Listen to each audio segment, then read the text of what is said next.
Ini ada pertanyaan yang menarik mengenai apa bedanya pemerasan, uppersing, sama suap, omkoping. Ini yang ditanyakan. Jadi dalam doktrin hukum, ya saya akan berbicara secara murni doktrin akademisnya ya. Jadi pemahamannya harus kita paham juga. Ini video mengedukasi kita semua agar kita tahu perbedaan yang paling prinsip di antara uppersing, pemerasan, dengan yang juga disebut dengan suap. Nah, akhir-akhir ini kita disuguhkan ya, ada beberapa cerita lah ya. Itu tidak hanya terbatas pada penegak hukum ya, tapi kepada seluruh openbare ambtenaren ataupun pejabat-pejabat publik yang memiliki otoritas, baik itu perizinan, penegakan hukum, dan lain sebagainya. Nah, ini bedanya. Uppersing itu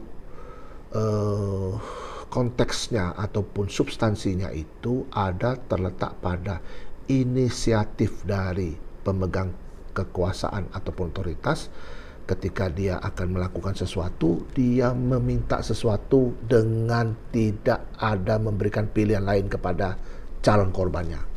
Contoh misalnya kalau dia harus mengeluarkan sesuatu, izin misalnya mengeluarkan suatu surat yang prinsipnya itu sangat substansi dan sangat berguna bagi si korban harus mengeluarkan sejumlah uang yang secara melawan hukum diminta baik langsung maupun tidak langsung kepada si korban. Itu uppersing. Nah, beda dengan suap. Kalau suap itu inisiatif ataupun niat awalnya itu ya, forecommand-nya itu dari si pemberi suap. Contoh misalnya seseorang karena dia menginginkan sesuatu yang istimewa, yang menginginkan sesuatu yang cepat, menginginkan sesuatu yang bermanfaat bagi diri dia. Ini secara umum ya, itu ada negosiasi antara si penerima suap dengan pemberi suap. Omkoping itu inisiatifnya pasti dari pihak yang disebut dengan pemberi suap. Nah, kedua-duanya akan dijerat dengan tindak pidana ya.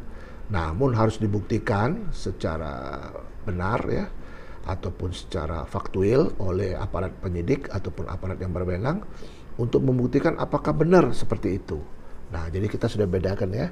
Jadi kalau pemerasan itu, uppersing itu inisiatifnya, kehendaknya, forecommand-nya, niat jahat yang awal itu berasal dari pemegang otoritas, yang pemegang kuasa tadi, yang memegang kewenangan.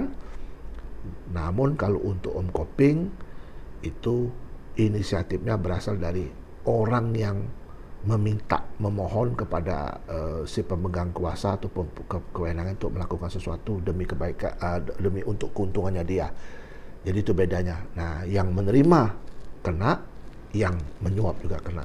Karena omkoping itu sifatnya itu perbuatan samenloop, bersama-sama, tidak sepihak itu. Demikian yang mau saya sampaikan. Mudah-mudahan yang singkat ini mengedukasi kita semua. Kita tetap semangat, jaga kesehatan, bekerja, dan sukses.